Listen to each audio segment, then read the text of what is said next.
अब देखिए बच्चों, आपके सामने है क्लास 12 के मैथ के 10वें लेसन का दो इंपॉर्टेंट क्वेश्चन। ठीक है, पहले क्वेश्चन को सॉल्व कीजिए बच्चों, आपको इसका मान ज्ञात करना है।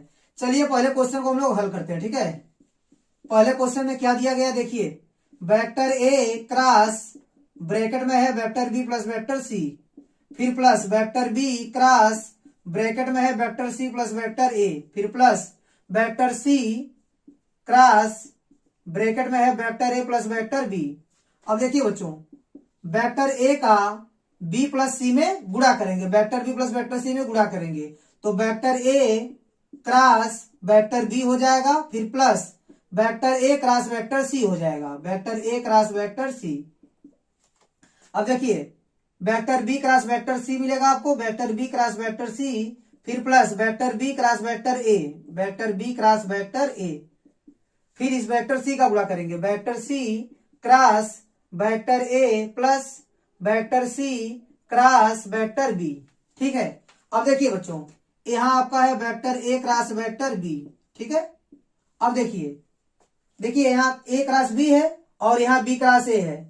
बच्चों अगर इसको थोड़ा घुमा देंगे आप, ए क्रॉस बी करेंगे तो जो क्रॉस गुणा है, ठीक है, जो क्रॉस गुणा है वह क्रम विनिमय नियम का पालन नहीं करता है। अगर इसको आप घुमाएंगे तो इसके सामने का जो चिन्ह है वो आपस में बदल जाएगा। ठीक है, जैसे प्लस है तो माइनस हो जाएगा। ठीक इसी प्रकार देखिए यहाँ क्या है, A cross C, vector A cross vector C है और यहाँ कितना है, vector C cross vector A है। अगर इसको उल्टा करेंगे, vector A cross vector C लिखेंगे तो सामने का चिन्ह बदल जाएगा। फिर इसको आप लिख दीजिए vector B cross vector C. अब देखिए यहाँ कितना है, vector C cross vector B है। अगर इसको आप vector B cross vector C करेंगे, क्रम बदलेंगे तो चिन्ह आगे का क्या होगा, बदल जाएगा। अब देखिए बच्चों, vector A cross vector B यहाँ प्लस में और यहाँ माइनस में, आपस में कैंसिल हो जाएगा। ठीक है, अब देखिए vector A cross vector C यहाँ प्लस में है और यहाँ माइनस में है, यह भी आपस में कैंसिल हो जाएगा और यह वाला भी आपस में कैंसिल हो जाएगा। तो आपको क्या मिल जाएगा, जीरो वेक्टर। ठीक है, क्योंकि बच्चों ये सदिश गुणा है। अगर यह अदिश गुणा होता, डॉट वाला होता, तो मैं केवल यहाँ जीरो लिखता, लेकिन यह सदिश गुणन है, इसलिए बच्चों अगर जीरो आएगा तो उसको क्या लिखेंगे, जीरो वेक्टर लिखेंगे। क्या लिखेंगे, जीरो वेक्टर, क्योंकि सदिश का गुणा करने पे एक सदिश राशि मिलती है, इसलिए इसको जीरो वेक्टर लिखना होगा आपको। ठीक है, अब देखिए बच्चों दूसरे क्वेश्चन को सॉल्व करते हैं। दूसरे क्वेश्चन में क्या दिया गया है, देखिए दूसरे क्वेश्चन में दिया गया है दो सदिशों वेक्टर ए और वेक्टर बी के लिए सदैव हमेशा क्या होता है, vector A dot vector B का जो परिमाण है वह less or equal vector A का परिमाण इंटू वेक्टर बी के परिमाण के होता है। ठीक है, तो चलिए इसको भी सॉल्व करते हैं। पहले देख लीजिए बच्चों, vector A dot vector B किसके बराबर होगा, वेक्टर ए का परिमाण और गुणे वेक्टर बी का परिमाण और cos थीटा। ठीक है, अब देखिए बच्चों दोनों साइड आप मॉड लगा देंगे तो vector A dot vector B का मॉड, ठीक है, ए वेक्टर ए का परिमाण और वेक्टर बी का परिमाण और बच्चों cos थीटा क्या लग जाएगा, यहाँ पर मॉड लग जाएगा। ठीक है, अब ध्यान दीजिएगा बच्चों, cos थीटा का जो मान होता है, cos थीटा का मान -1 या उससे बड़ा और +1 या उससे छोटा होता है। ठीक है, मतलब cos थीटा का जो मान होता है वो -1 से लेकर +1 तक कुछ भी हो सकता है। लेकिन बच्चों यहाँ लिख देंगे चूंकि ऐसा है, और बच्चों जब इसमें हम लोग मॉड लगा देंगे, देखिए cos थीटा में जब मॉड लगा देंगे तो ये केवल लेस आर इक्वल 1 होगा। क्यों, क्योंकि देखिए माइनस वाला भी क्या हो जाएगा, प्लस हो जाएगा मॉड लगाने के बाद। ठीक है, तो अगर आपका cos थीटा का मान, देखिए cos थीटा का मान -1 से +1 तक है, ठीक है, बीच में मान लीजिए 0 है, तो मॉड लगाने के बाद ए वाला हिस्सा क्या हो जाएगा, प्लस हो जाएगा। तो आपका cos थीटा का जो मान मिलेगा वह लेस आर इक्वल 1 मिलेगा। ठीक है, तो ए हो जाएगा आपका लेस आर इक्वल 1। अब देखिए अब आपको चाहिए क्या, ध्यान दीजिएगा, इसके साथ आपको चाहिए क्या, परिमाण ए इंटू परिमाण बी चाहिए। तो परिमाण ए इंटू परिमाण बी का दोनों साइड गुणा कर लेंगे, परिमाण ए इंटू परिमाण बी दोनों साइड गुणा कर लीजिए और ये आपका cos थीटा वही करे। ठीक है, इधर भी परिमाण ए और गुणे परिमाण बी कर लीजिए। ठीक है, आपने क्या किया, वेक्टर ए और वेक्टर बी के परिमाण से दोनों साइड गुणा कर दिया। ठीक है, यहाँ 1 में गुणा करेंगे तो इतना आएगा। ठीक है, अब ध्यान दीजिएगा बच्चों, इसको आप मान लीजिए समीकरण 1, तो समीकरण 1 से आप इसके जगह पर कितना लिख सकते हैं, इसके जगह पर आप इतना लिख सकते हैं, इसको उतार लीजिए। ठीक है, इसको आप उतार लेंगे और यहाँ लेस आर इक्वल हो जाएगा और ए हो गया आपका वेक्टर ए का परिमाण इंटू वेक्टर बी का परिमाण। कैसे हुआ, समीकरण 1 से हुआ। ठीक है, तो बच्चों यही आपको प्रूफ करना था। अब देखिए बच्चों, इस क्वेश्चन को देखिए, क्वेश्चन बहुत ही ज्यादा इंपॉर्टेंट है और इस क्वेश्चन को आप लगाएंगे तो गलत होने के चांस ज्यादा हो जाएंगे, ठीक है। तो बच्चों ध्यान दीजिएगा कैसे लगाएंगे इसको। जैसे मान लीजिए बोला है कि सिद्ध कीजिए, बोला बच्चों यहाँ की सिद्ध कीजिए कि 3 वेक्टर दिया गया है, बोला कि ये तीनों जो वेक्टर हैं एक समकोण त्रिभुज की भुजाएं हैं, ठीक है। त्रिभुज के शेष 2 कोण भी ज्ञात कीजिए। त्रिभुज में 3 कोण होते हैं, एक समकोण होगा, बाकी जो 2 कोण होगा उसको भी आपको ज्ञात करना है। ध्यान दीजिएगा बच्चों, जैसे मान लीजिए कि इसको वेक्टर ए मान लीजिए, पहले वाले सदिश को मान लीजिए वेक्टर ए, ठीक है। ए हो गया आपका वेक्टर ए, और दूसरे सदिश को मान लीजिए वेक्टर बी, ए है i cap minus 3j cap minus 5k cap, और तीसरे वाले वेक्टर को मान लीजिए सी के बराबर, वेक्टर सी के बराबर इसको मान लीजिए 3i cap minus 4j cap minus 4k cap.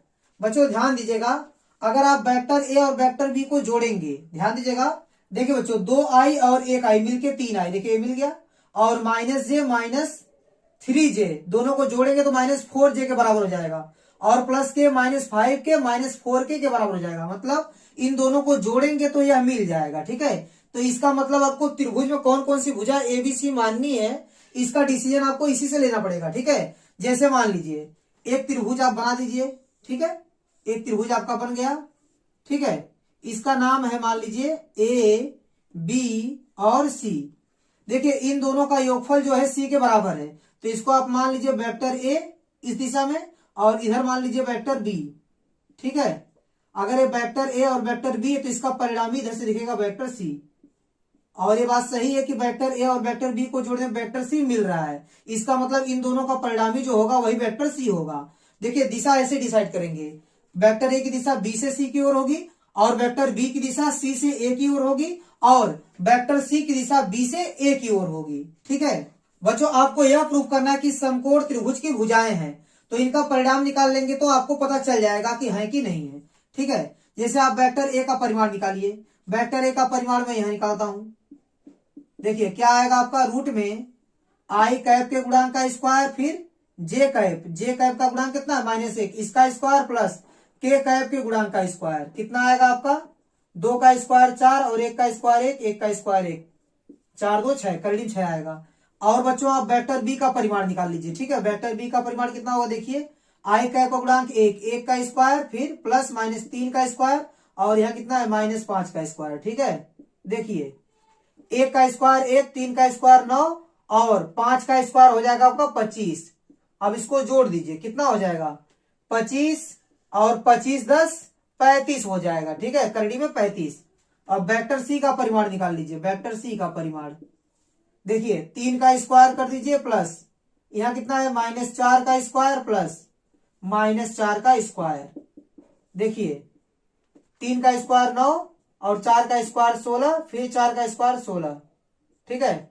16 16 32, और 32 में 9 जोड़ेंगे तो आपको मिल जाएगा 41, ठीक है, इतना मिल जाएगा। अब देखिए बच्चों, अब देखिए किसी भी 2 भुजाओं के वर्गों का योगफल अगर तीसरी भुजा के वर्ग के बराबर हो गया तो आप कह सकते हैं कि वह समकोण त्रिभुज की भुजाएं हैं।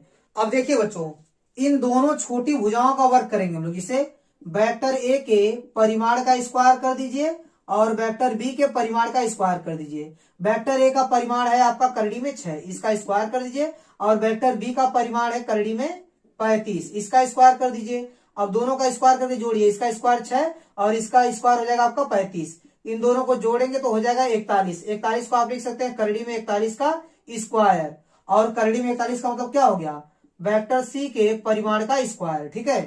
तो देखिए बच्चों, किन्हीं 2 भुजाओं जैसे ए और बी है, किन्हीं 2 भुजाओं के परिमाण का स्क्वायर का जो योगफल है वो तीसरी भुजा के परिमाण के स्क्वायर के बराबर आ गया। मतलब आधार का स्क्वायर प्लस लंब का स्क्वायर बराबर कर्ण का स्क्वायर हो गया। इसलिए vector A comma vector B तथा वेक्टर सी, ठीक है, एक समकोण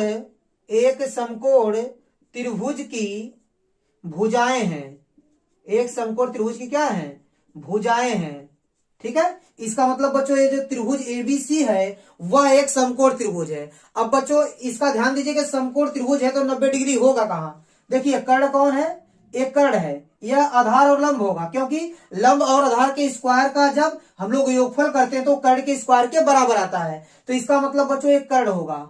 ठीक है, जो वेक्टर सी से दिखाया गया वो कर्ण है, तो यह कर्ण जिसके सामने क्या होगा 90 डिग्री, इसका मतलब कोण सी कितना होगा 90 डिग्री लिख देंगे, इसलिए कोण सी बराबर 90 डिग्री हो गया। ठीक है, यह आपको मिल गया। इसके बाद बच्चों आपको शेष दो कोण और ज्ञात करना, कौन कौन सा, यह ए वाला कोण ज्ञात करना है और बी वाला कोण ज्ञात करना है। अब चलिए बच्चों, अब बाकी शेष दो कोण आपको ज्ञात करना है, तो चलिए ए और बी को आपको ज्ञात करना, पहले आप बी ज्ञात कर लीजिए। ठीक है, तो कोण बी किन दो वेक्टर के बीच में बना है, ए और सी के बीच में, तो आप vector A dot vector C कीजिए। ठीक है, vector A dot vector C equal to vector A का परिमाण इंटू वेक्टर सी का परिमाण और कास इनके बीच का कोण कितना है बी, तो यहाँ लिखेंगे कास बी। तो ए डॉट सी करेंगे तो आपको क्या मिलेगा, देखिए ए यहाँ पर है और सी यहाँ पर है, इनका जब डॉट गुणा करेंगे तो 2 का गुणा 3 में होगा, 2 तिहाई 6, माइनस 1 का गुणा बच्चों करेंगे -4 में, तो -1 गुणे -4 तो आपको मिलेगा +4, और यहाँ कितना छिपा है 1 का गुणा करेंगे -4 में तो आपको मिलेगा -4 बराबर वेक्टर ए का परिमाण कितना है करड़ी में 6 इंटू वेक्टर सी का परिमाण कितना है, देखिए करड़ी में 41 और ये हो गया आपका cos b।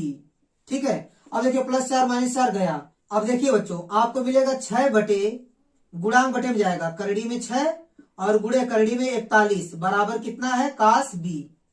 ठीक है, अब देखिए यह करड़ी में 6, इससे इसको काटेंगे तो आपको मिलेगा ऊपर करड़ी में 6। ठीक है, तो आपको मिल जाएगा बच्चों cos b बराबर करड़ी में 6 बटे करड़ी में 41, एक साथ लिख दीजिए करड़ी में 6 बटे 41, तो यहां से आपको b बराबर मिल जाएगा cos इनवर्स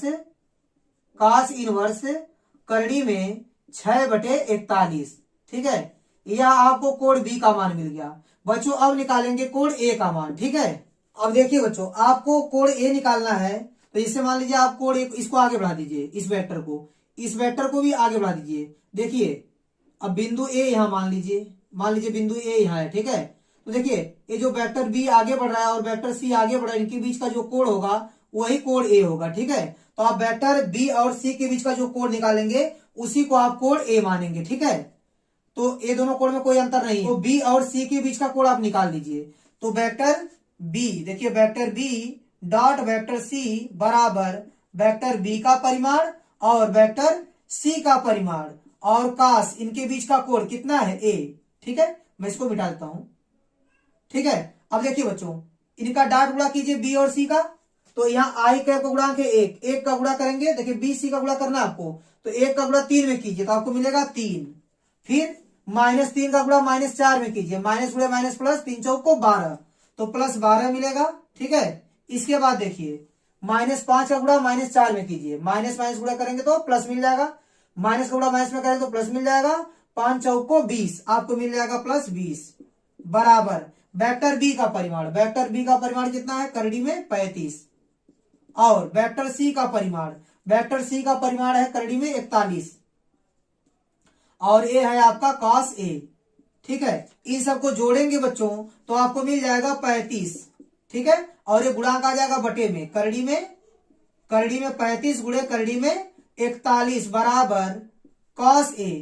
अब ये करड़ी में 35 है और ये 35 है, इसको इससे काट देंगे तो आपको मिलेगा करड़ी में 35, तो cos a का मान मिलेगा बच्चों आपको करड़ी में, दोनों करड़ी में तो लिख दीजिए 35 बटे 41, करड़ी एक साथ लगा दीजिए। ठीक है, तो a का मान मिल जाएगा आपको cos इनवर्स करड़ी में 35 बटे 41, यह मिल गया कोण a का मान। ठीक है, तो बच्चों आपको दोनों कोण भी ज्ञात करना था, तो आपको कोण a कोण b और कोण c मिल गया। ठीक है, तीनों कोण आपको मिल गया। ठीक है, यह भी आपका आंसर होगा, दोनों कोण आपको ज्ञात करना था। ठीक है, दोनों कोण आपको मिल गया और ये प्रूफ हो गया कि जो त्रिभुज है वह एक समकोण त्रिभुज है। ठीक है, और कोण सी पर 90 डिग्री बन रहा है। ठीक है।